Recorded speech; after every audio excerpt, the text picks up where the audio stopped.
إن الحمد لله نحمده ونستعينه ونستغفره من يهده الله فلا مضل له ومن يضلل فلا هادي له وأشهد أن لا إله إلا الله وحده لا شريك له وأشهد أن سيدنا ونبينا وحبيبنا وشفيعنا وقرة أعيننا محمدا عبده ورسوله صلی اللہ تبارک و تعالی علیہ وعلی آلہ واصحابہ وازواجہ وذریتہ وبارک وسلم تسلیما کثیرا اما بعد فاعوذ باللہ من الشیطان الرجیم بسم اللہ الرحمن الرحیم افمن یعلم انما انزل الیک من ربک الحق کمن هو اعمی انما یتذکر اولو الالباب وقال تعالى يرفع الله الذين آمنوا منكم والذين أوتوا العلم درجات وقال تعالى ومن يتق الله يجعل له مخرجا ويرزقه من حيث لا يحتسب وقال تعالى إن تصبروا وتتقوا لا يضركم كيدهم شيئا وقال تعالى ومن يتق الله يجعل له من أمره يسرا إن الله بالغ أمره وقال النبي صلى الله عليه وسلم اتق المحارم تكن أعبد الناس وقال عليه السلام عليك بتقوى الله فإنه رأس الأمر كله سبحان ربك رب العزة عما يصفون وسلام على المرسلين والحمد لله رب العالمين اللهم صل على سيدنا محمد وعلى آله وصحبه في الأولين وصل على سيدنا محمد وآله وصحبه في الآخرين وصل على سيدنا محمد وآله وصحبه في كل وقت وحين قابل احترام دوستو اور بھائیو اور معزز علماء کرام اور عزیز طلباء،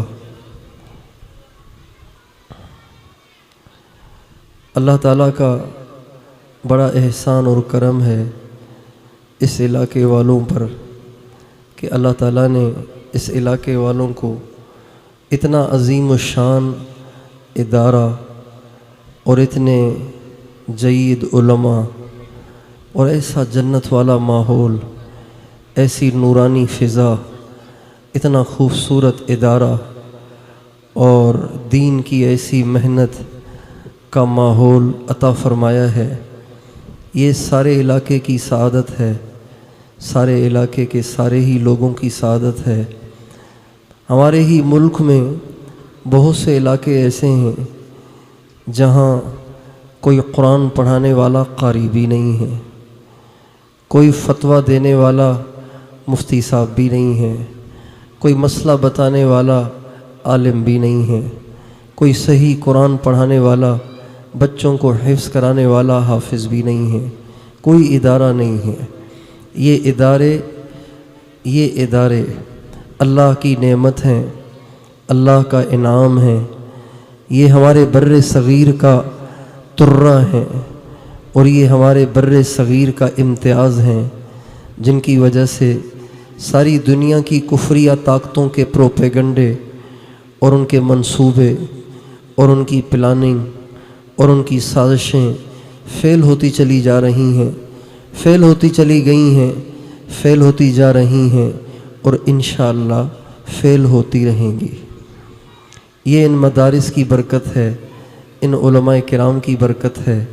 تو اس علاقے والوں کو اللہ تعالیٰ کا بہت شکر ادا کرنا چاہیے کہ اللہ تعالیٰ نے اتنا عظیم الشان ادارہ یہاں عطا فرمایا ہے اور اتنی بڑی تعداد میں اللہ تعالیٰ نے یہاں جید علماء رکھے ہیں۔ میرے دوستو، یہ لوگ ہمارا سرمایہ ہیں، یہ علماء اور یہ طلباء اور یہ اہل دین، یہ ہمارا سرمایہ ہیں۔ انہی کے طفیل یہ دنیا چل رہی ہے، انہی کے طفیل یہ زمین آسمان قائم ہے، انہی کے طفیل اللہ ہمیں روٹی دے رہا ہے، انہی کے طفیل اللہ نے ہمیں زندہ رکھا ہے، انہی کے طفیل ہم باوجود نافرمانیوں کے اور باوجود برائیوں اور بدکاریوں کے اللہ تعالیٰ کے عذاب سے بچے ہوئے ہیں۔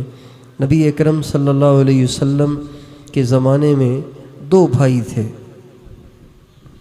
ان میں سے ایک بھائی ہمارے نبی کے پاس حاضر ہوتا، علم دین کی باتیں سنتا اور سیکھتا تھا۔ ایک بھائی کاروبار کرتا تھا۔ تو جو کاروبار کرتا تھا اس نے آ کر ایک دفعہ نبی اکرم صلی اللہ علیہ وسلم سے شکایت کی، یا رسول اللہ، گھر میں ہم دونوں ہی رہتے ہیں، کھانا بھی دونوں ہی کھاتے ہیں، گھر کا خرچہ چلانا صرف میرے ذمے ہے، میں سارا دن محنت مزدوری کرتا ہوں، کاروبار کرتا ہوں، یہ آ کے آپ کے پاس بیٹھ جاتا ہے، تو آپ اس کو بھی تو سمجھائیں کہ کاروبار میں میرا ہاتھ بٹائے تاکہ بوجھ تقسیم ہو جائے اور مجھ سے بوجھ ہلکا ہو جائے۔ نبی کریم صلی اللہ علیہ وسلم سے اس بھائی سے فرمایا، ارے میاں، لعلک ترزق بہ، شاید تجھے بھی جو اللہ روزی دے رہا ہے وہ اس کی برکت سے دے رہا ہے، اس لیے اسے علم دین چھڑا کے اس کو اپنے ساتھ کاروبار اور مزدوری میں مت پھنسا، تجھے بھی روزی اللہ اس کی برکت سے دے رہا ہے۔ یہ جو علماء ہیں، طلباء ہیں، اہل دین ہیں، دین کی محنت کرنے والے ہیں، کوشش کرنے والے ہیں، میرے دوستو، یہ ہمارے معاشرے کا سرمایہ ہے، یہ ہمارے ملک کا سرمایہ ہے، ساری امت مسلمہ کا سرمایہ ہے۔ انہی کی برکت سے اسلام کا جھنڈا سربلند ہے، انہی کی برکت سے دین کی شمع روشن ہے۔ اگر یہ حضرات تھوڑی تھوڑی تنخواہوں پہ گزارا کرنا چھوڑ دیں اور اپنی زندگیاں ان بوریوں پہ گزارنا چھوڑ دیں اور یہ بھی جا کے کاروبار کریں، یہ بھی جا کے دکانیں کھول لیں، یہ بھی جا کے زمیندارہ کرنا شروع کر دیں، تو خدائے پاک کی قسم ہماری نسلیں قرآن سے بھی محروم رہ جائیں گی، ہماری نسلیں شریعت سے محروم رہ جائیں گی، اور آج کی نسل تو شاید مسلمان رہے ان کی زندگی بھر کی قربانیوں کی برکت سے، لیکن آئندہ جو ہماری نسلیں آئیں گی وہ دین سے تو کیا شاید اسلام کے نام سے بھی نہ آشنا ہوں۔ ہمارا دین، ہماری نسلوں کا دین، اس پورے خطے کا دین، اس پورے علاقے کا دین ان علماء اور ان مدارس اور ان طلباء کی برکت سے ہے۔ بتائیے ہمیں ان کی کتنی قدر کرنی چاہیے، لیکن چونکہ مادیت غالب ہے، دنیا کی محبت غالب ہے، اس لیے دین کی اہمیت دل سے نکل چکی ہے۔ جن کے ذریعے سے ہماری سڑکیں بنتی ہیں، جن کے ذریعے سے ہمارے گھروں میں بجلی آتی ہے، جن کے ذریعے سے ہمیں گیس ملتا ہے، اور جن کے ذریعے سے ہماری گلیاں بنتی ہیں، ہمارے گٹر بنتے ہیں، ہماری نالیاں بنتی ہیں، ان کو ہم کتنا پروٹوکول دیتے ہیں، اور جن کی وجہ سے ہمارا ایمان سلامت ہے، جن کی وجہ سے ہمارا قرآن سلامت ہے، جن کی وجہ سے ہماری نمازیں سلامت ہیں، جن کی وجہ سے ہمارا ایمان سلامت ہے، جن کی وجہ سے ہماری آخرت سلامت ہے، بتائیے ان کو کتنا پروٹوکول دینا چاہیے۔ لوگ وزیروں کے آگے پیچھے ایسے پھرتے ہیں جیسے انہی کو خدا بنا لیا ہو، جیسے وہی کارساز ہوں، جیسے وہی کرتا دھرتا ہوں۔ میرے دوستو، وزیروں سے کچھ نہیں ہوتا، سیاستدانوں سے کچھ نہیں ہوتا، ان افسروں سے کچھ نہیں ہوتا جب تک اللہ کا ارادہ نہ ہو۔ یہ علماء ہیں، یہ اہل دین ہیں، یہ اہل مدارس ہیں، جن کی وجہ سے ہمارے ایمان کی عمارت کھڑی ہوئی ہے، ہمارے اعمال کی عمارت کھڑی ہوئی ہے، ہمارے اسلام کی عمارت کھڑی ہوئی ہے۔ آپ کے علاقے میں کتنے حفاظ ہوں گے، اور یہ علماء نہ ہوتے تو یہ حفاظ نہ بنتے۔ کتنے ناظرہ قرآن پڑھے ہوئے ہیں، اگر قرآن نہ ہوتے، حفاظ نہ ہوتے، مسجد کے ائمہ نہ ہوتے، تو دوستو ہمیں تو سورہ فاتحہ بھی نہ آتی، سورہ فاتحہ بھی نہ آتی، اور سورہ فاتحہ کے بغیر نماز نہیں ہوتی تو ہمیں نماز بھی نہ آتی۔ اور جو نماز نہ پڑھتا ہو، ہمارے نبی کا ارشاد ہے، من ترکہا متعمدا فقد خرج من الملہ، جو ایک نماز جان کر چھوڑ دیتا ہے وہ اسلام کے دائرے سے باہر چلا جاتا ہے۔ تو اب بتائیے، ان علماء، ان حفاظ، ان قراء، ان مفتیان کرام، ان اہل مدارس، ان اہل علم کی وجہ سے ہمارے اسلام کی عمارت کھڑی ہوئی ہے کہ نہیں کھڑی ہوئی؟ یہ کتنا بڑا ان کا ہمارے اوپر احسان ہے کہ اللہ تعالیٰ نے ہمیں ایسے خطے میں پیدا فرمایا. آپ ترکی چلے جائیں، شام چلے جائیں، مصر چلے جائیں اور جنوبی امریکہ چلے جائیں، ان علاقوں کے لوگ ایسے جید علماء، ایسے پرہیزگار علماء، ایسے تقوی اور پرہیزگاری لیے ہوئے علماء، ایسے اللہ کے تعلق سے سرشار علماء کے لیے ترستے ہیں. اللہ تعالیٰ نے ہمیں کتنی بڑی تعداد میں مدارس دیے، کتنی بڑی تعداد میں علماء دیے. اور اللہ تعالیٰ فرماتے ہیں وَإِذْ تَأَذَّنَ رَبُّكُمْ لَئِن شَكَرْتُمْ لَأَزِيدَنَّكُمْ وَلَئِن كَفَرْتُمْ إِنَّ عَذَابِي لَشَدِيدٌ. اللہ کا حکم ہے، اللہ کا ارشاد ہے، اگر تم نعمت کی قدر کرو گے تو میں تمہاری نعمت کو ضرور بڑھاؤں گا. کسی نعمت کے بڑھنے کا نسخہ خود اللہ نے بتایا ہے. جس نعمت کی قدردانی شروع کر دو گے، اللہ تعالیٰ فرماتے ہیں میں اس نعمت کو بڑھا دوں گا. آج مادیت غالب ہے، اس لیے آج اہل دین کی قدر نہیں ہے، علماء کی قدر نہیں ہے، حفاظ کی قدر نہیں ہے، مدارس کی قدر نہیں ہے. ساری دنیا بھاگی جا رہی ہے یونیورسٹیوں کی طرف، کالجز کی طرف، اسکولوں کی طرف اور ان اداروں سے پڑھے لکھوں کی طرف، جس کے بارے میں معلوم ہو جائے نا کہ یہ تو PhD ڈاکٹر ہے اور اس نے تو MSc کیا ہوا ہے اور یہ تو یہ ہے اور وہ ہے، تو ساری دنیا ان کے ماں باپ کو مبارکباد دیتی ہے اور رش کی نگاہوں سے دیکھتی ہے. اجی آپ کتنے خوش نصیب ہیں، آپ کا بیٹا ڈاکٹر بن گیا، آپ کا بیٹا FCPS بن گیا، آپ کا بیٹا PhD ڈاکٹر بن گیا. ہاں آپ نے بہت اچھا کیا، اپنے بچے کا فیوچر بنا لیا. اب یہ بڑی ساری نوکری کرے گا، لاکھوں کروڑوں کما کے لائے گا، خود بھی مزے کرے گا، تمہیں بھی مزے کرائے گا. عمومی طور پر یہ سوچ بنی ہوئی ہے. اور اگر کوئی کہہ دے نا، اگر معاشرے میں کوئی کہہ دے کہ جی یہ جو میرا بیٹا ہے ماشاءاللہ یہ مدرسے میں حفظ کر رہا ہے، تو سننے والوں کے بھی چہرے اتر جاتے ہیں اور بتانے والا بھی بیچارہ پتہ نہیں کیسے شرما شرمی بتا رہا ہوتا ہے، اس کو بھی اندازہ نہیں ہے کہ مجھے کتنی بڑی سعادت ملی ہے، اور سننے والوں کو تو ویسے ہی اس کا علم نہیں ہے. میرے محترم بھائی اور دوستو، بے شک آج پیسے والے کی قدر ہے، بے شک آج سیاستدانوں کی قدر ہے، بے شک آج بڑے بڑے افسروں کی قدر ہے، بے شک آج عہدے داروں کی قدر ہے، بے شک آج ڈگریاں حاصل کیے ہوئے لوگوں کی قدر ہے. آج حفاظ کی قدر نہیں ہے، آج علماء کی قدر نہیں ہے، آج طلباء کی قدر نہیں ہے، آج مسجد کے ائمہ کی قدر نہیں ہے، آج مسجد کے مؤذن کی قدر نہیں ہے، آج کسی داڑھی والے ٹوپی والے کی قدر نہیں ہے. لیکن ان قریب وسوف ترى اذا انکشف الغبار افرس تحت رجلک ام حمار.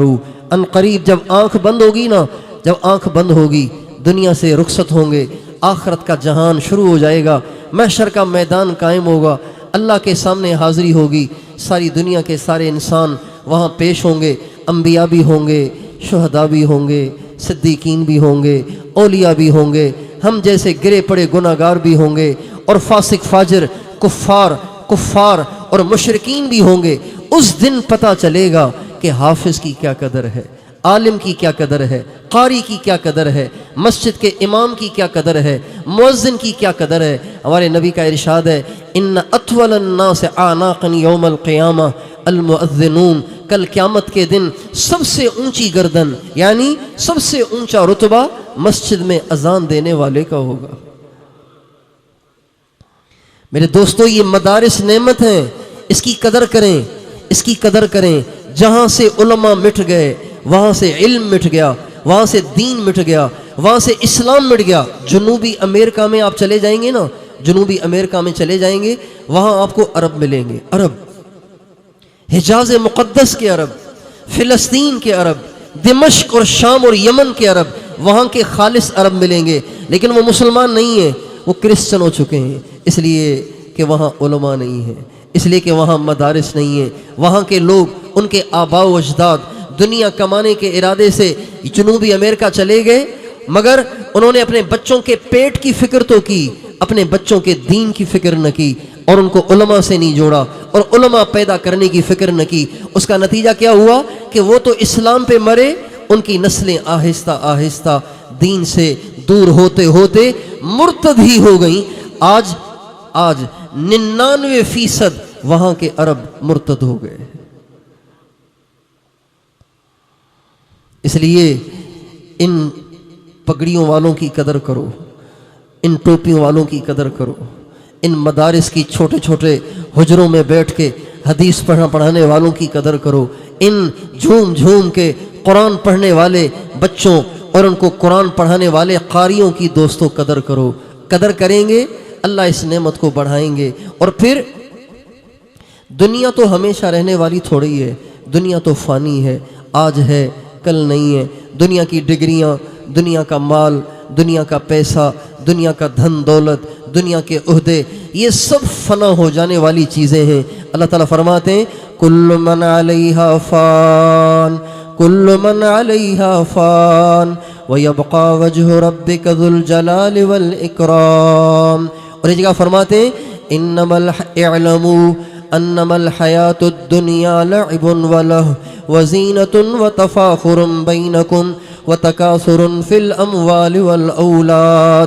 اے دنیا بھر کے انسانوں، دل دماغ کے کانوں کو کھول کے پوری توجہ سے سنو کہ دنیا میں تمہیں آج جو عزت نظر آ رہی ہے نا، آج جو عہدے داروں کا پروٹوکول نظر آ رہا ہے، اور مال والوں کے پاس مال نظر آ رہا ہے، کرسی والوں کے پاس کرسی نظر آ رہی ہے، ان کو للچائی ہوئی نگاہوں سے مت دیکھو، ان کو قابل رشک مت سمجھو۔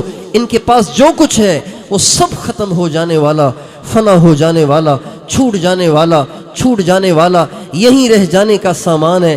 اس کی مثال اللہ تعالیٰ قرآن پاک میں دیتے ہیں، یہ دنیا کا سارا ساز و سامان اور دنیا کے سارے عہدے اور کرسیاں اور کوٹھیاں اور گاڑیاں، یہ سب کچھ ایسے ہے جیسے بچوں کا کھیل ہوتا ہے۔ لعبن، بچوں کا کھیل، ولہون، اور بچوں کا تماشا۔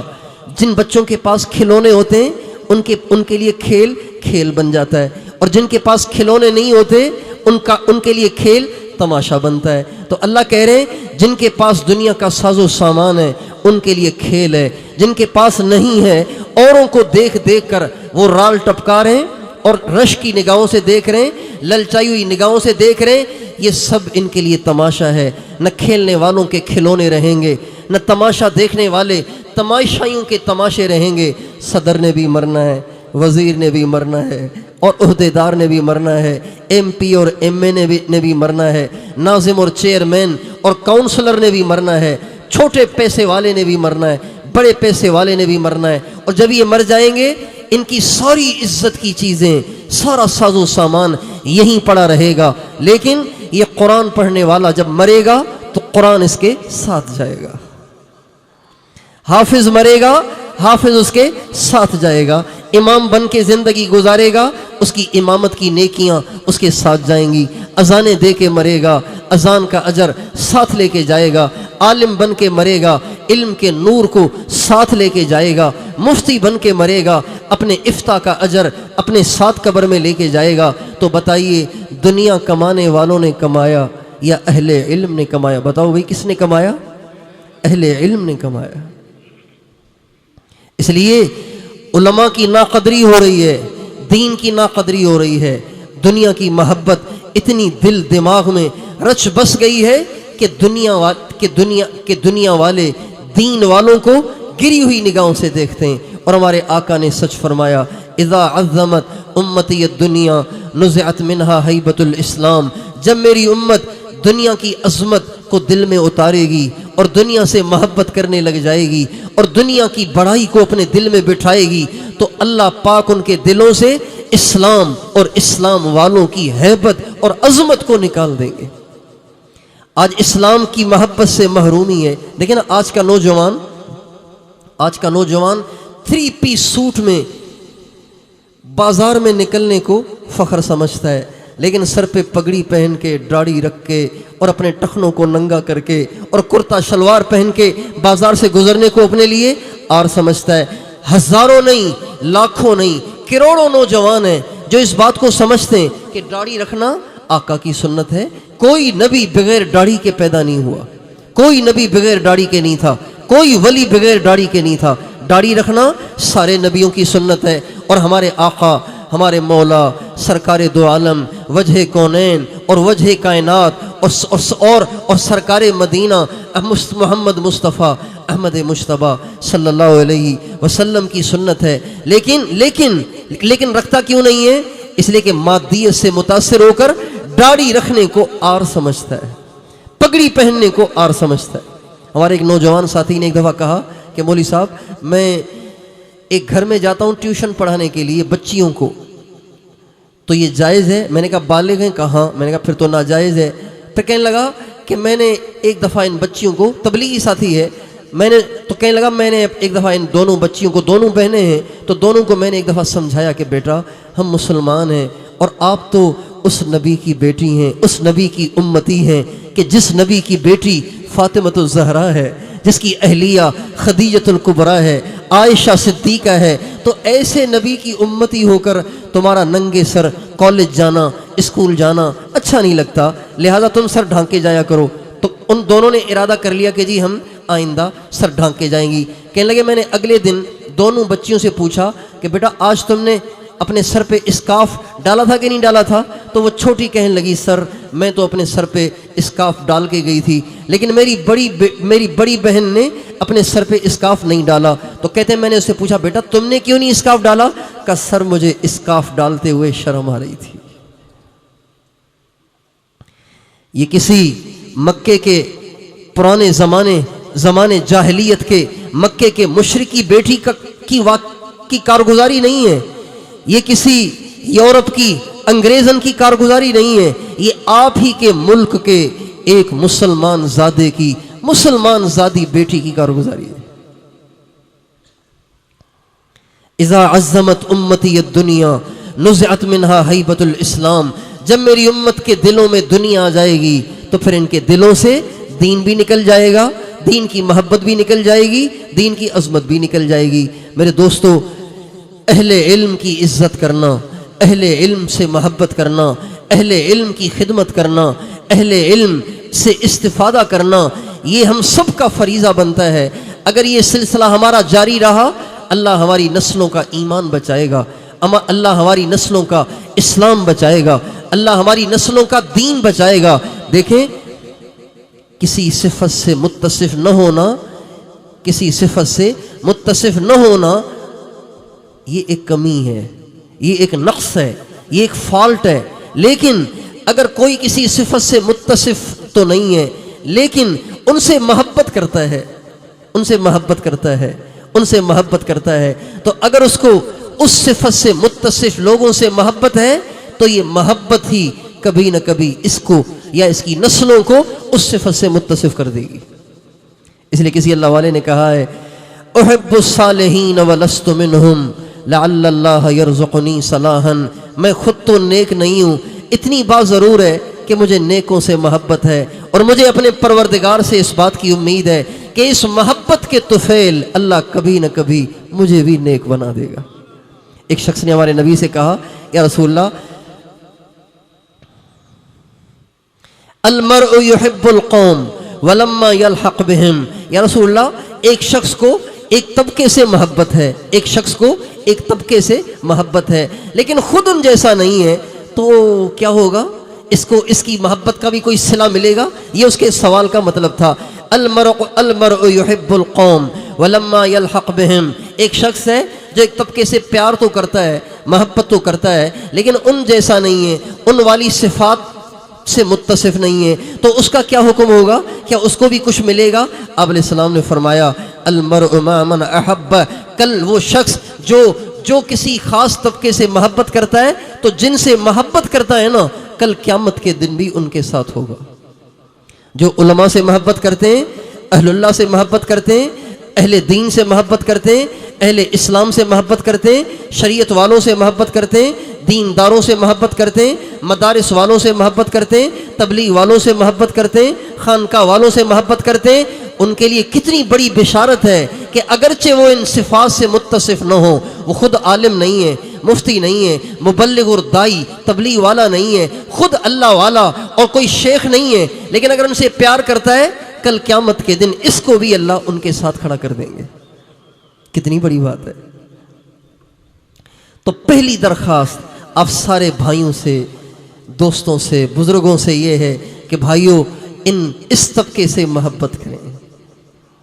ہمارے ایک بزرگ فرماتے تھے کہ انگریز جب آیا نا ہمارے بر صغیر میں، تو سب سے پہلا کام انگریز نے یہ کیا کہ اس نے عوام الناس کو علماء سے کاٹنے اور ان سے متنفر کرنے کی کوشش کی. سب سے پہلا کام، اس لیے کہ آتے ہی اس نے سروے کیا، گہری نظر سے مطالعہ کیا بر صغیر کا، اور دیکھا کہ یہاں سے دین کے مٹانے کی اس کے سوا کوئی صورت نہیں ہے کہ علماء کو مٹا دو. اس علاقے سے، اس خطے سے دین کے مٹانے کی اس کے سوا کوئی صورت نہیں ہے کہ یہاں سے علماء کو مٹا دو. اور علماء تو اتنے ہیں کہ مٹ ہی نہیں سکتے. تو چنانچہ اس نے سوچا کہ جب علماء نہیں مٹ سکتے تو ان کی محبت کو عوام کے دلوں سے مٹاؤ.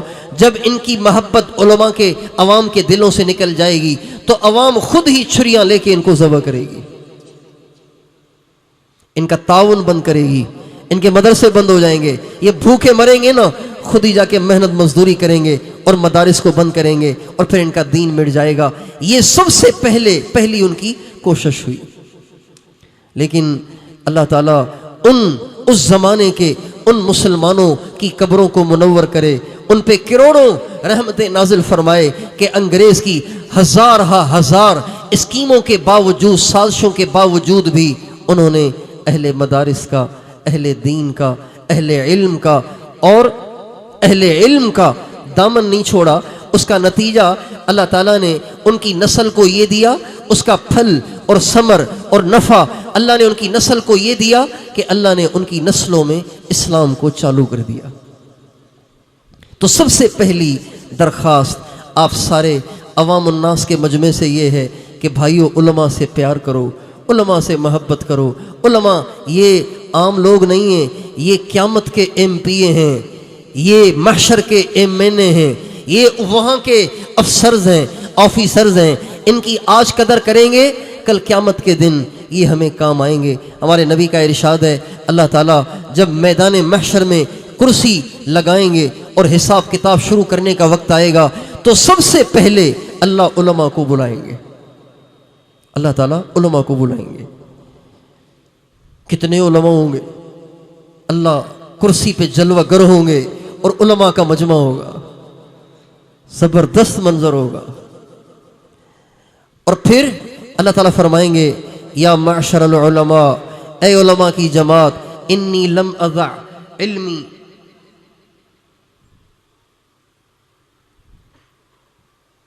انی لم اضع علمی وحلمی فیکم الا وانی ارید ان اغفر لکم. میرے بندو، اے علماء کی جماعت، میں نے تمہیں اس لیے علم تھوڑی دیا تھا کہ آج تمہیں جہنم میں ڈالوں. یقیناً تم سے چوک ہوئی ہوگی، غلطیاں ہوئی ہوں گی، خطائیں ہوئی ہوں گی، لیکن میں نے تمہیں علم کی دولت دی ہی اس لیے تھی کہ آج تمہاری بخشش کروں. کھڑے ہو جاؤ، بے حساب جنت میں چلے جاؤ.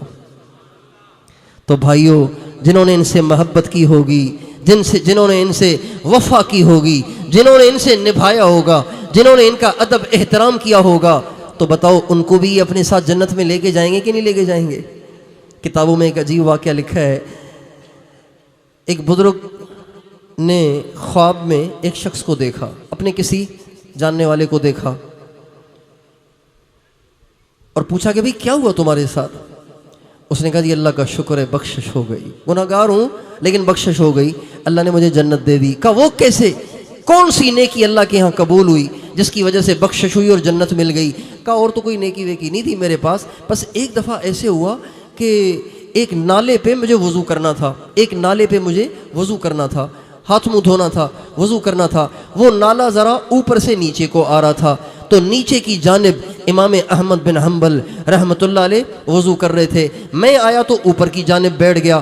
جو ہی وضو کرنے لگا تھا، ابھی وضو کیا نہیں تھا، وضو کرنے لگا تھا، تو مجھے خیال آیا میرے ہاتھ پاؤں کا لگا ہوا پانی اتنے بڑے بزرگ، اتنے بڑے عالم کے ہاتھ منہ کو لگے گا تو یہ تو بے ادبی ہو جائے گی. چنانچہ میں اپنی جگہ سے اٹھا اور میں بھی ذرا نیچے آ گیا اور ان کے بعد جا کے بیٹھا تاکہ ان کا لگا ہوا پانی تو مجھے لگے، میرا لگا ہوا پانی ان کو نہ لگے۔ اللہ کو میری یہ ادا ایسی پسند آئی کہ جب مجھے کھڑا کیا گیا اور مجھ سے پوچھا گیا بتاؤ کیا لائے ہو، تو میرے پاس تو کچھ تھا ہی نہیں۔ اللہ نے کہا میرے بندے تیری ایک نیکی مجھے بڑی پسند آئی، تو نے میرے ایک ولی، میرے دین کے ایک عالم کا ادب کیا، جا تیری زندگی کے سارے گناہوں کو معاف کرتا ہوں اور تجھے جنت دیتا ہوں۔ با ادب با نصیب، بے ادب بے نصیب۔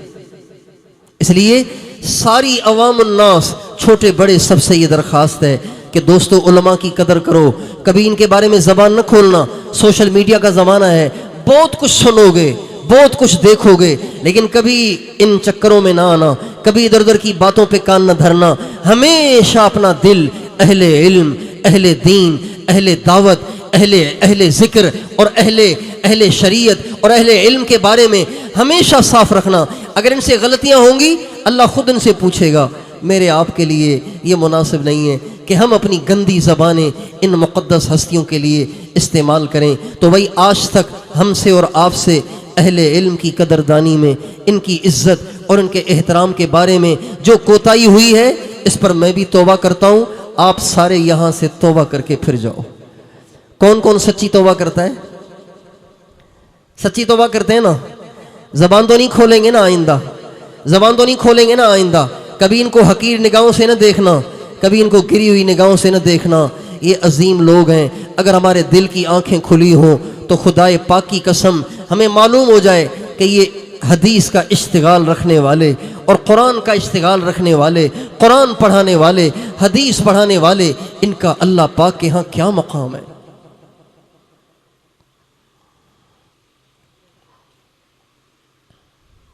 ہمارے نبی کا ارشاد ہے ان اللہ و ملائکتہ یصلون علی معلم الناس الخیر، اللہ خود بھی اور اللہ کے فرشتے بھی اس شخص پہ برکتیں اور رحمتیں برسات کی طرح برساتے رہتے ہیں کہ جو لوگوں کو خیر کی باتیں سکھاتے ہیں۔ پتہ نہیں آپ لوگوں نے میری حدیث کو سنا کہ نہیں سنا، بچے کے آنے سے آپ سبھی کی نظریں اس طرف چلی گئیں۔ یہ بھی ایک ناقدری کی بات ہے، اللہ کی بات کی ناقدری کی بات ہے۔ اللہ کی بات ہو رہی ہو نا تو کہیں مت دیکھو، جہاں ہو رہی ہے وہیں دیکھو گے۔ یہ ادب ہے، ادب سے عمل نصیب ہو جائے گا۔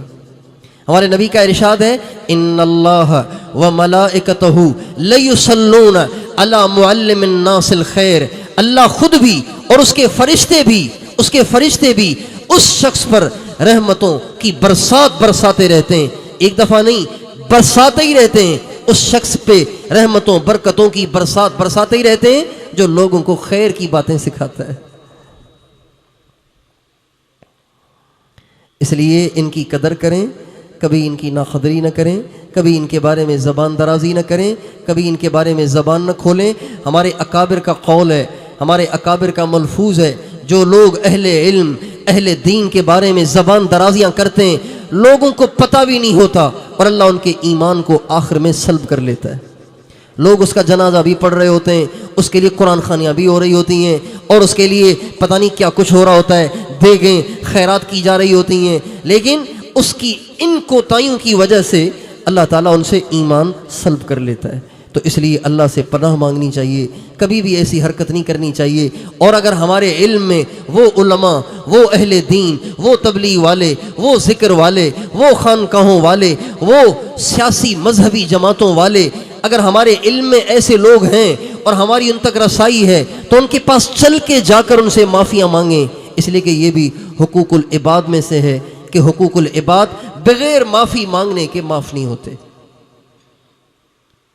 اور اگر کسی سے ایسے اہل علم، اہل دعوت، اہل ذکر، اہل دین کے بارے میں کوتاہیاں ہوئی ہیں جن تک ان کی رسائی نہیں ہے، تو اس کی تلافی کی صورت یہ ہے کہ ان کے لیے استغفار کریں، اللہ پاک سے ان کے لیے استغفار کریں، اور کچھ قرآن پاک اچھی خاصی تعداد میں پڑھ کے اس کا ثواب ان کو ہدیہ کر دیں۔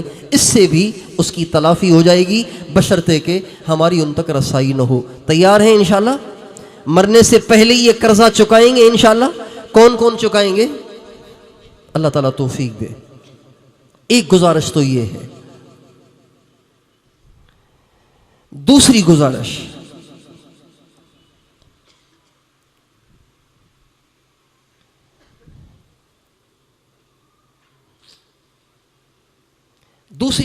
یہ ہے کہ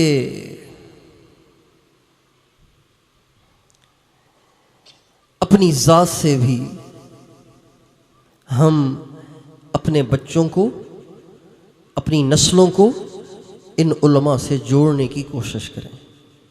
اپنی ذات سے بھی اپنے گھروں میں حافظ پیدا کریں، اپنے گھروں میں علماء پیدا کریں، اور ادھر ادھر کی باتوں پہ کان نہ دھریں کہ کھائے گا کہاں سے، کرے گا کیا، اس کا کیا فیوچر ہوگا.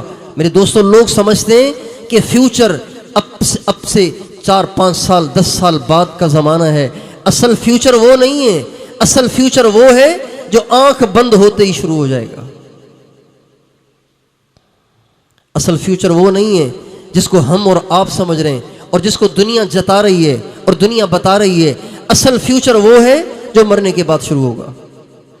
اگر آپ سارے بچوں کو بہت بڑا افسر بنا گئے لیکن آپ نے انہیں دین سے نہ جوڑا، آپ نے ان کو نمازی نہ بنایا، آپ نے ان کے دلوں میں حرام کی نفرت پیدا نہ کی، آپ نے ان کے دل میں اللہ اور اس کے نبی کی نافرمانی کی نفرت نہ بٹھائی اور اسے علم سے نہ جوڑا، قرآن سے نہ جوڑا، تو بتائیے ان کی افسری کا آپ کو کیا فائدہ ہوگا؟ آپ تو کھائیں گے اپنے مقدر کا. آپ کے سارے بچے بے روزگار ہوں، آپ کو پھر بھی اللہ روٹی دے گا. آپ کے سارے بچے روزگار سے لگ جائیں، اللہ پھر بھی آپ کو روٹی دے گا. اگر آپ کے سارے بچے، اگر آپ کے مقدر میں روکھی سوکھی ہے، آپ کے سارے بچے چاروں صوبوں کے وزیر اعلیٰ بن جائیں یا گورنر بن جائیں، خدائے پاک کی قسم آپ نے روکھی سوکھی کھانی ہے. جس کے مقدر میں روکھی سوکھی ہوتی ہے نا، اس نے وہی کھانی ہوتی ہے. اور جس کے مقدر میں چوپڑی ہے وہ خود بھی بے روزگار ہو، اس کے بچے بھی بے روزگار ہو، کوئی بظاہر ذریعے معاش نہ ہو، خدائے پاک کی قسم وہ چوپڑی ہی کھائے گا. اس لیے کہ اللہ کا وعدہ ہے. اللہ تعالیٰ فرماتے ہیں وَمَا مِن دَابَّةٍ فِي الْأَرْضِ إِلَّا عَلَى اللَّهِ رِزْقُهَا وَيَعْلَمُ مُسْتَقَرَّهَا وَمُسْتَوْدَعَهَا كُلٌّ فِي كِتَابٍ مُبِينٍ. اے دنیا بھر کے انسانوں، دنیا میں جتنے لوگ رہتے ہیں، دنیا میں جتنے جانور رہتے ہیں، کیڑے مکوڑے رہتے ہیں، زمین میں رہنے والے ہر جاندار کی روزی اللہ کہتے ہیں میرے ذمے ہے. اور یہ بھی نہیں کہ میرے دروازے پہ آؤ اور میرے خزانے پہ آؤ اور آ کے دروازے کھٹکھٹاؤ اور منت سماجت کرو اور لے جاؤ. اللہ کہتے ہیں وَيَعْلَمُ مُسْتَقَرَّهَا وَمُسْتَوْدَعَهَا، مجھے یہ بھی پتہ ہے کہ وہ کہاں رہتا ہے، مجھے اس کی روزی وہاں پہنچانی ہوتی ہے. ایک دفعہ ہم لوگ تھے ایک ملک میں، اس ملک کے 99% ہیں غیر مسلم، 1% اس میں مسلمان رہتے ہیں. 99% غیر مسلم ہیں، 1% اس میں مسلمان ہیں.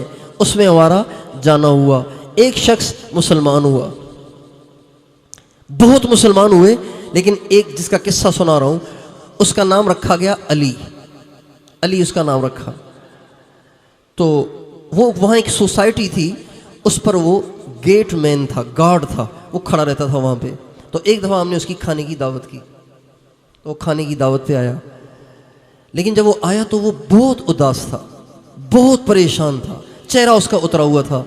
تو میں نے کہا علی آپ کو کیا ہوا ہے؟ آپ کا چہرہ، انگلش میں، آپ کا چہرہ اترا لگ رہا ہے، آپ کا چہرہ بالکل مرجھایا لگ رہا ہے، کیا مسئلہ کیا ہے؟ کہنے لگے جی بڑا دکھی ہوں میں، بہت پریشان ہوں میں. میں نے کہا مسئلہ کیا ہے وہ تو بتاؤ. کہنے لگے جی مسئلہ یہ ہے کہ آج میرے گھر میں نا لڑکا ہوا ہے.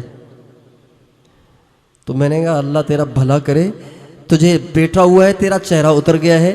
ہمارے ہاں تو سندھ میں، ہمارے ہاں اگر کسی کے ہاں لڑکا ہو جائے تو وہ چینی کے بہت سارے کٹے لیتے ہیں، بوریاں لیتے ہیں اور سارے رشتہ داروں جاننے والوں میں ایک پلیٹ چینی کی بھیجتے ہیں، ٹافیاں تقسیم کرتے ہیں، کوئی رس گلے تقسیم کرتے ہیں، مٹھائیاں بانٹی جاتی ہیں، خوشیاں منائی جاتی ہیں کہ اس کو لڑکا ہوا ہے. اور تجھے لڑکا ہوا ہے تو تیرا چہرہ ہی اترا ہوا ہے، تیری شکل ہی تبدیل ہوئی ہے. کہنے لگے بات تو خوشی کی ہے، لیکن بات یہ ہے کہ میری جو تنخواہ ہے وہ اتنی نہیں ہے کہ میں مزید خرچہ اٹھا سکوں، مزید اضافی خرچہ برداشت کر سکوں. آخر بچے کو پیمپر بھی چاہیے، بچے کو فیڈر بھی چاہیے، بچے کو کیا کہتے ہیں اس کو, فیڈر کہتے ہیں نا, فیڈر بھی چاہیے, اور بچے کو فیڈ بھی چاہیے, بچے کو دودھ بھی چاہیے, اور بچے کو اور بھی بہت کچھے بھی چاہیے, اور بھی بہت ساری ضرورتیں ہوتی ہیں. تو میری تو تنخواہ ہی نہیں ہے اتنی, میں تو اپنے خرچے مشکل سے برداشت کر پاتا ہوں, تو اس کو کہاں سے کھلاؤں گا؟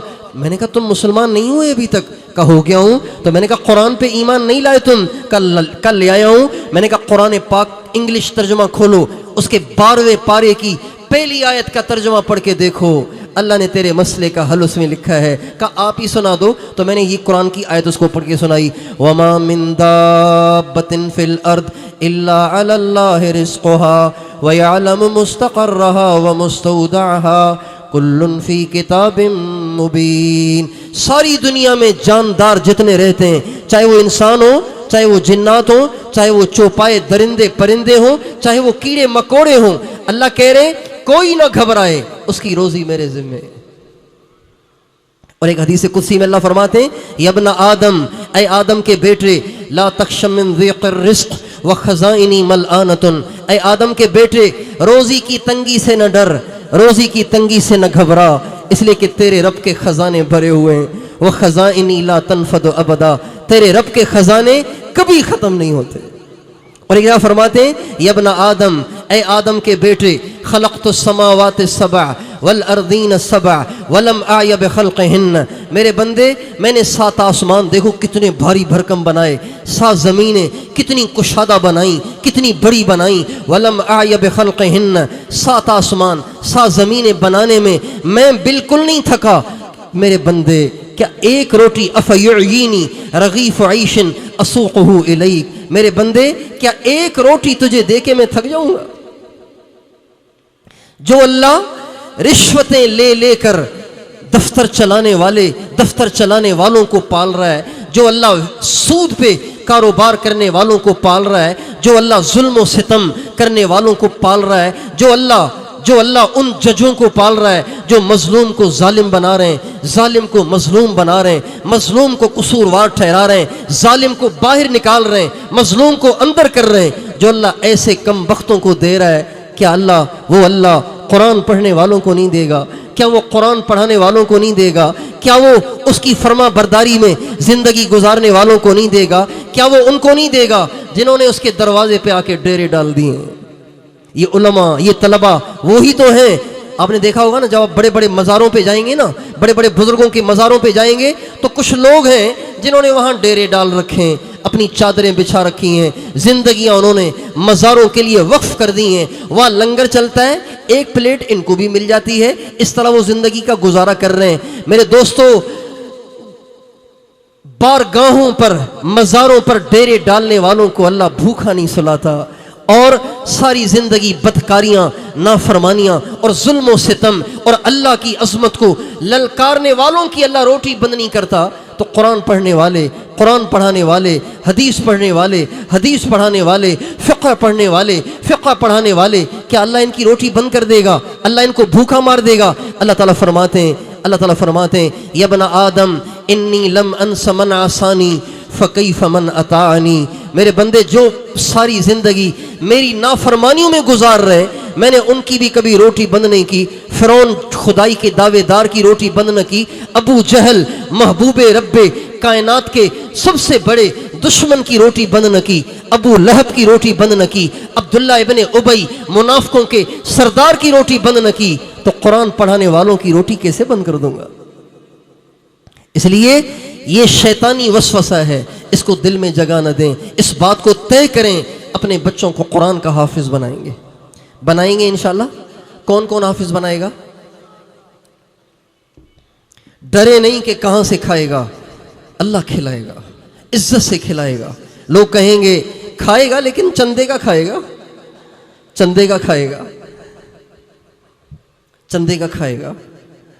تو میں آپ سے پوچھتا ہوں, یہ ملازمین کہاں سے کھا رہے ہیں بھئی؟ آپ سے پوچھتا ہوں, یہ ملازمین کہاں سے کھا رہے ہیں؟ وزیر اعظم اپنی جیب سے دے رہے ہیں, یا کوئی پاکستان کی حکومت نے زمین ٹھیکے پہ دی ہوئی ہے, زمین ٹھیکے پہ دی ہوئی ہے, اسے ٹھیکہ آتا ہے, اسی کے پیسے وہ بانٹتے ہیں اپنے ملازمین میں. ارے بڑے سے بڑا ملازم بھی تو عوام سے لیے ہوئے ٹیکس سے تنخواہ لے رہا ہے. تو بتائیے ٹیکس اچھا یا چندہ اچھا؟ بھائی بتاؤ. چندہ خوشی سے ملتا ہے اور ٹیکس جبر سے ملتا ہے، بغیر دل کی خوشی کے ملتا ہے. تو اب بتائیے ان دونوں میں سے زیادہ پاکیزہ روزی کون سی ہوئی؟ طیب نفس یعنی دل کی خوشی وہ چندے میں ہوتی ہے یا ٹیکس میں ہوتی ہے؟ ٹیکس دینے والے بیچارے دے تو دیتے ہیں لیکن گالیاں بھی نکال رہے ہوتے ہیں، اندر ہی اندر میں کوس بھی رہے ہوتے ہیں، لیکن چندہ دینے والا کبھی کوستا نہیں ہے، کبھی یہ نہیں کہتا اللہ کی مار پڑے ان مولویوں پہ جو آ جاتے ہیں ہم سے پیسے وصول کرنے کے لیے. کیونکہ مولوی کے پاس گن تو ہوتی نہیں، کلاشن کوف تو ہوتی نہیں، کوئی ہتھوڑا کوئی لاٹھی تو ہوتی نہیں جس کے زور پہ وہ پسٹل کن پٹی پہ رکھ کے وہ چندہ وصول کرتا ہو. ڈبے لگے ہوئے ہیں، کوئی 10 روپے ڈال دیتا ہے، کوئی 50 روپے ڈال دیتا ہے، کوئی 1000 روپے ڈال دیتا ہے، کوئی 5000 بھی ڈال دیتا ہے. کچھ ایسے اللہ پہ بھروسہ رکھنے والے، جنت کا شوق رکھنے والے ایسے بھی ہوتے ہیں جو انہی ڈبوں میں لاکھوں روپے ڈال کے چلے جاتے ہیں، لاکھوں روپے ڈال کے جاتے ہیں. لیکن یہ بات بالکل پکی ہے کہ چندے کا پیسہ طیب نفس سے ملتا ہے، دل کی خوشی سے ملتا ہے، دل کی ناپسندیدگی کے ساتھ نہیں ملتا. تو اب بتائیے ملازم کی روٹی اور مدرسے میں پڑھنے والے اور پڑھانے والے کی روٹی، ان دونوں روٹیوں میں سے بتاؤ کون سی اچھی روٹی ہوئی؟ بھائی بتاؤ کون سی روٹی اچھی ہوئی؟ مدرسے کی روٹی زیادہ اچھی ہوئی. اس لیے یہ غلط لوگوں کے غلط فلسفوں سے دین سے دور نہ ہو، اپنی نسلوں کو قرآن سے دور نہ کریں، اپنی نسلوں کو دین سے دور نہ کریں. یہ غلط لوگوں کے غلط فلسفے کہیں ہماری نسلوں کو کفر تک نہ لے جائیں، شرک تک نہ لے جائیں، دین سے محروم نہ کر جائیں، ارتداد تک نہ لے جائیں. اس لیے اپنے بچوں کو حافظ بنائیں، اپنے بچوں کو عالم بنائیں. میں یہ نہیں کہتا آپ اپنے بچوں کو ڈاکٹر نہ بنائیں، انجینئر نہ بنائیں، شوق سے بنائیں، لیکن دوستو دین کے ساتھ بھی تو جوڑیں. حافظ بنانے سے آپ کا بچہ ڈاکٹر اور انجینئر بننے سے رہ نہیں جائے گا. اس لیے کہ حافظ بننے میں 2 سال لگتے ہیں. آپ 2 سال ایک پڑھائی کو موقوف کر دیں، اس کو حافظ بنا دیں، اس کے بعد پھر بے شک آپ اس کو ڈاکٹر بھی بنائیں، انجینئر بھی بنائیں. ہاں یہ بات ہے، عالم بنائیں گے تو پھر شاید وہ ڈاکٹر نہ بن سکے، عالم بنائیں گے پھر شاید وہ انجینئر نہ بن سکے. شاذ و نادر ایسے خوش نصیب، ایسے نصیبوں والے بھی ہیں جو ڈاکٹر بھی بن گئے، عالم بھی بن گئے، انجینئر بھی بن گئے، عالم بھی بن گئے. ہمارے حضرت جی مولانا پیر ذوالفقار احمد صاحب نقشبندی مجددی دامت برکاتہم العالیہ دنیا کے بہت بڑے انجینئر بھی ہیں اور ساتھ ساتھ عالم بھی ہیں، حافظ بھی ہیں. ساری دولتیں اللہ نے ان میں جمع کر دیں، لیکن یہ ہر ایک کے بس کی بات نہیں ہوتی.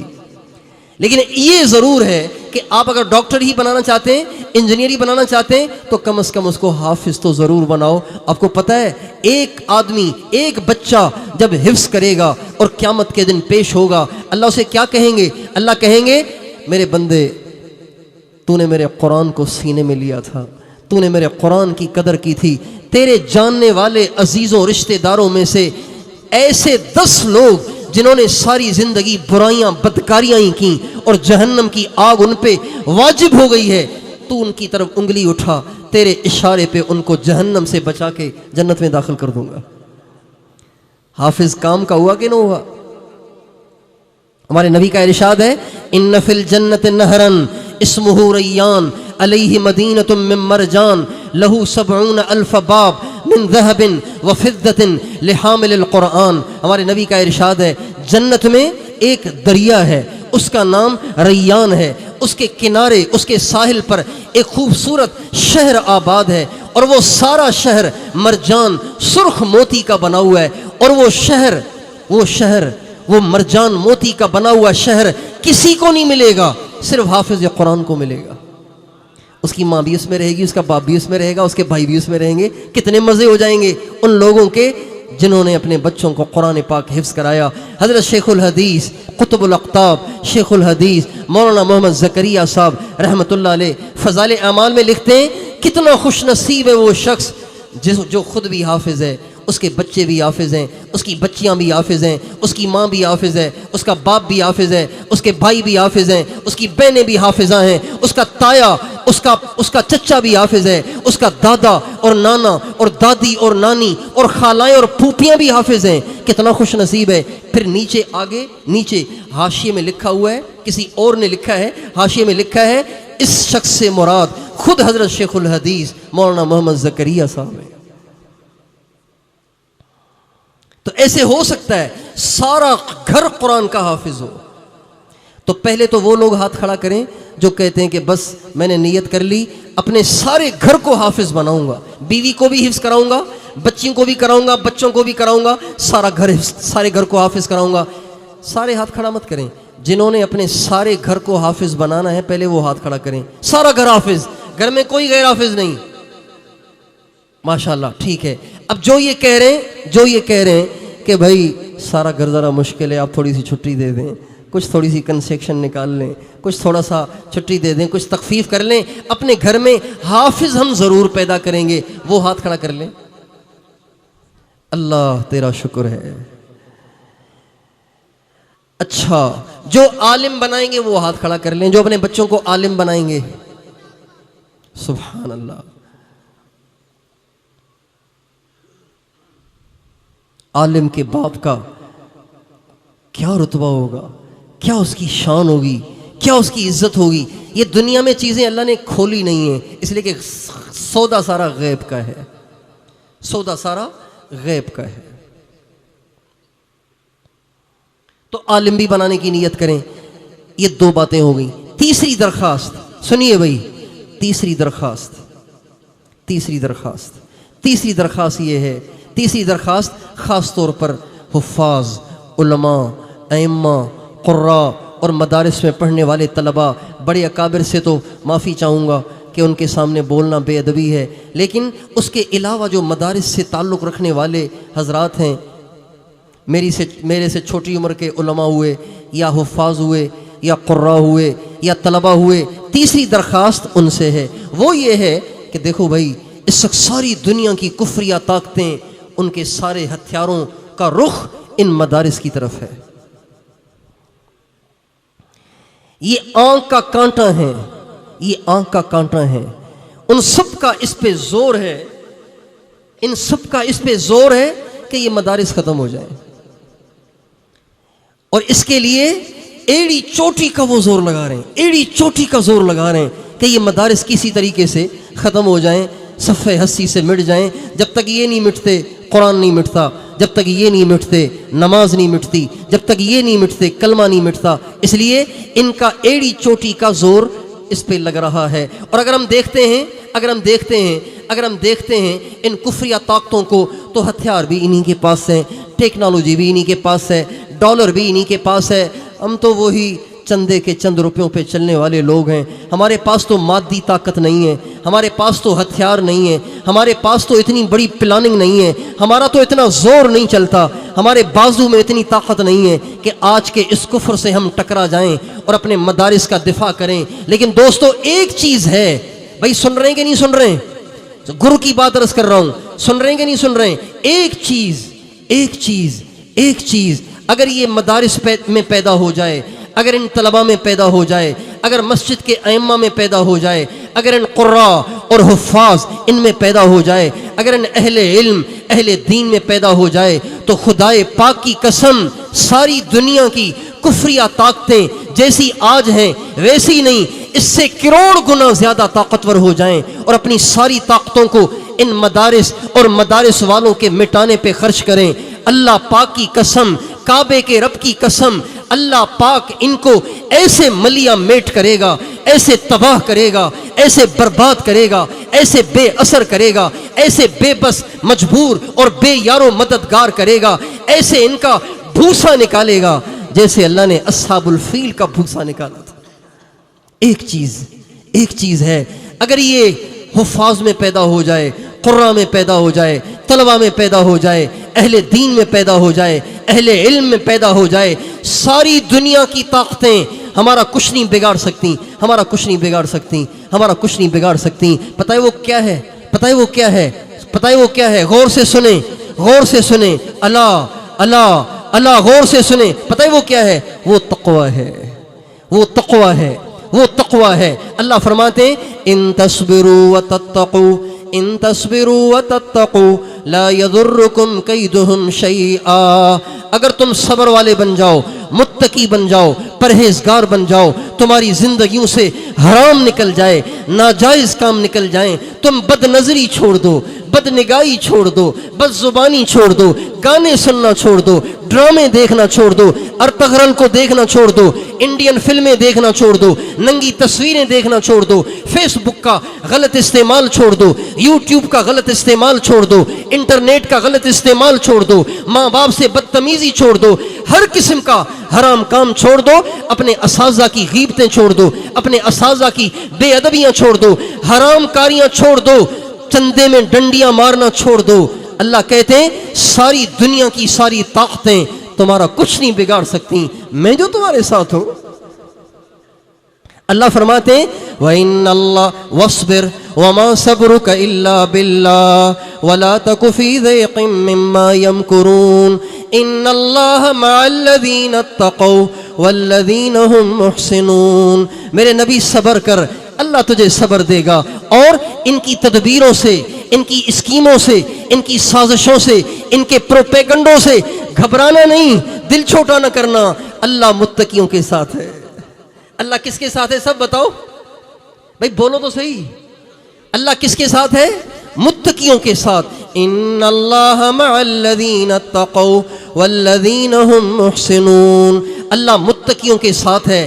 بڑے افسوس کے ساتھ کہنا پڑتا ہے، مدرسے میں پڑھنے والے طلباء نے بھی سمارٹ فون لیے ہوئے ہیں، ان کے پاس بھی فیس بک چل رہا ہے، ان کے پاس بھی یوٹیوب چل رہا ہے، ان کے پاس بھی ٹک ٹاک چل رہا ہے، یہ بھی روزانہ نئے سے نئے اسٹائل کے ساتھ اور نئے سے نئے پوز کے ساتھ سیلفیاں بناتے ہیں۔ میرے دوستو، کس نے تمہیں یہ اجازت دے دی؟ کس نے تمہیں اس طرف لگا دیا؟ ہمارے اکابر ایسے نہیں تھے، خدائے پاک کی قسم حضرت مدنی ایسے نہیں تھے، خدائے پاک کی قسم حضرت تھانوی ایسے نہیں تھے، خدائے پاک کی قسم حضرت شیخ الہند ایسے نہیں تھے، شاہ ولی اللہ ایسے نہیں تھے، حضرت نانوتوی ایسے نہیں تھے، حضرت گنگوئی ایسے نہیں تھے، حضرت سہارنپوری ایسے نہیں تھے، حضرت شیخ ایسے نہیں تھے، مولانا الیاس صاحب ایسے نہیں تھے، مولانا یوسف صاحب ایسے نہیں تھے، حضرت جی مولانا انعام صاحب ایسے نہیں تھے، اور تو اور مولانا سلیم اللہ خان صاحب ایسے نہیں تھے، مفتی محمود صاحب ایسے نہیں تھے، مولانا عبدالحق صاحب اکوڑا خٹک والے ایسے نہیں تھے جیسے آج کل کے ہم، میرے جیسے علماء اور ہم یہ چھوٹے چھوٹے طلباء کے اسباق میں بیٹھ کے بھی موبائل دیکھ رہے ہوتے ہیں، اسباق میں بیٹھ کے بھی گانے سن رہے ہوتے ہیں، اسباق میں بیٹھ کے بھی ان کا فیس بک بند نہیں ہوتا۔ رات کی تنہائیوں میں یہ فیس بک میں کیا کچھ دیکھتے ہیں، کیا اللہ کو معلوم نہیں ہے؟ یعلم خائنۃ الاعین یعلم خائنۃ الاعین وما تخفی الصدور۔ اور رات کی تنہائی میں فیس بک پہ بدماشی کرنے والے، اللہ تجھ سے غافل نہیں ہے، اللہ رات کی تنہائیوں میں جو کچھ تو کر رہا ہے اللہ اسے دیکھ رہا ہے۔